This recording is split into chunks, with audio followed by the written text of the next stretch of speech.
So I need to ask you both, have you been watching Orange is the New Black?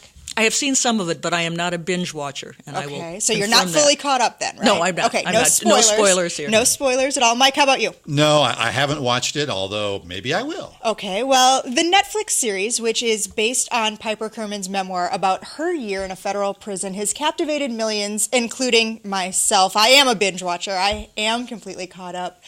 And when you catch lightning in a bottle, the way that Netflix has with that program, why not exploit it, right? Well, late last week, the New York Times launched a multimedia report complete with graphics and audio and video on what life is like for real women in our federal prison system and how the male model of incarceration doesn't work.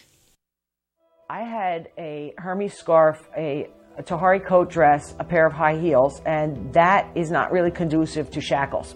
And I can remember trying to keep up with everybody because they were all ahead of me and they were moving at a certain pace and I was the only one with heels on. When they gave us the pillowcase, it had a sheet, it had like a razor, a toothbrush, a bar of soap in it. 7 underwears, like 3 bras. It was filthy. There were wall-to-wall women laying around on the floors. People were withdrawing from drugs. There's all kinds of feces and throw up and urine. It was a really, really scary day, and the prison officials made sure that it was extra scary. They really make sure you understand that you have lost control of your life and that they now have control of your life. The issues pervasive in the Netflix series run through the T brand piece, but that's no shock given the banner at the top of the website says paid post with the Netflix logo beneath it. As a fan of the program and somebody who frankly is probably a little too interested in prisons, I found myself fascinated by this. I spent probably close to 20 minutes on this page on the New York Times' website, watching all the videos, reading the content, going through the graphics and the other elements. The goal here is that this story really mimics New York Times' regular coverage in a lot of ways. And they are calling it the snowfall of native advertising, if you remember that great story in the multimedia story the New York Times did a while back. One thing we should remember is a lot of people are acting like we've just discovered fire or opened Pandora's box, and advertorials have been around forever in all kinds of ways. Video news releases have been run on numerous stations. Traditional news releases are being sent out in all kinds of ways, and there are estimates that for some publications, 70% of the content is generated from news releases.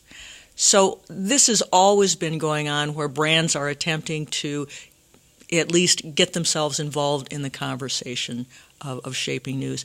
I understand why it is concerning for journalists because it does seem to be blurring lines more than they ever have been blurred.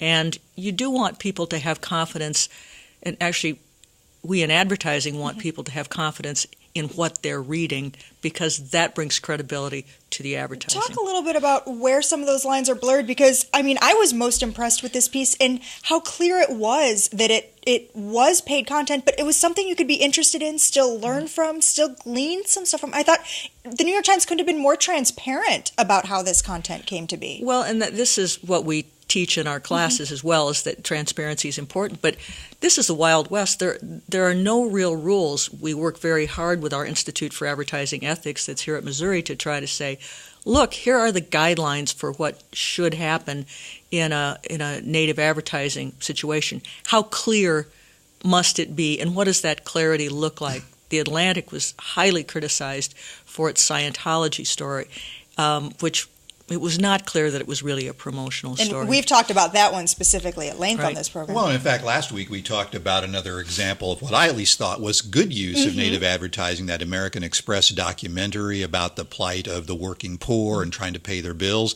Sure, there was a reason that American Express sponsored that, but that content was really solid material. Now, do I wish that journalists had done that work themselves instead of somebody paying for it that had a vested interest in it? Sure. But as long as the content is worthwhile, is worth me attending to, I don't really care who pays for it as long as they're transparent about it. Well, and right now, as we're trying to scratch our way back as an industry and figure out new business models, maybe this native advertising model is what pays for some of that really good storytelling. Yeah, I mean, I guess it depends on whether it works or not, right? I mean, we don't have any metrics, at least that the New York Times has released yet, about this particular piece, although I noticed that it was in the top 20 most emailed stories for several days after it appeared, so that's got to tell you something. But there was an interesting piece, I think it was in Digiday, that was talking about how native ads in general, at least according to Chartbeat, one of the companies that measures audiences, found that turns out that click-through rates are a lot lower than for the general content, and the likelihood of clicking away before you scroll down and read much content is a lot higher for the average piece of native content. This is not average. This isn't, in the sense that people are so tuned in right now to Orange is the New Black, and that could be part of what makes it so successful, is the timing was so well done. Well, not only timing, but, Mike alludes to the concept of quality, and we in advertising would like to see things that are emailed to other people. The thing is, as journalists and advertising people know, producing high quality material that is clickable, is shareable, is quality, it's hard. It's a hard thing to do. So it's something that's going to be really complex. And we also, we're talking about results. Marissa Meyer is in Cannes for the Advertising Lions Awards, but she was talking a lot, I think yesterday or the day before, about how this is a great brand-building capability and people should do their native advertising on Yahoo and those sorts of things. But we don't have very good data on your return on investment. So it sounds great. It's a great bunch of buzzwords, but does it really return something to the brand? That's very hard to measure. How long would something like that take to be able to get measurements back on that? How much time do we have to let elapse to see? Well, it depends on what you're trying to measure, because you can measure awareness, attitude, and behavior. Of course, we want behavior the most. That's the hardest to get. So it's hard to say if it brings the cash register.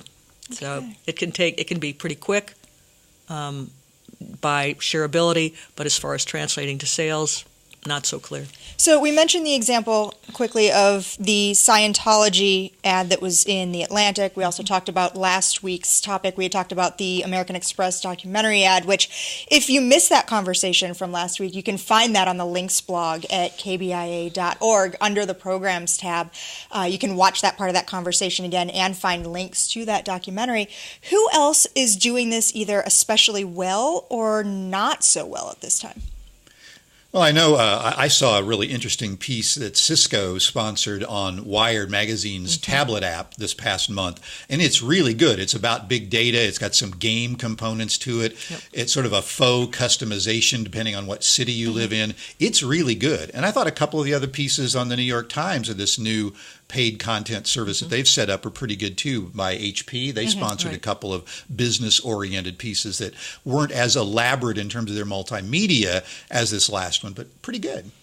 Forbes.com's doing interesting things. Condé Nast is getting in late to the party with all of their magazines, though some individual brands have done it. What their main focus is if they can do a lot of interesting native content that is adjacent to content that is related, they're going to be able to upsell to its existing advertisers. So that's their goal.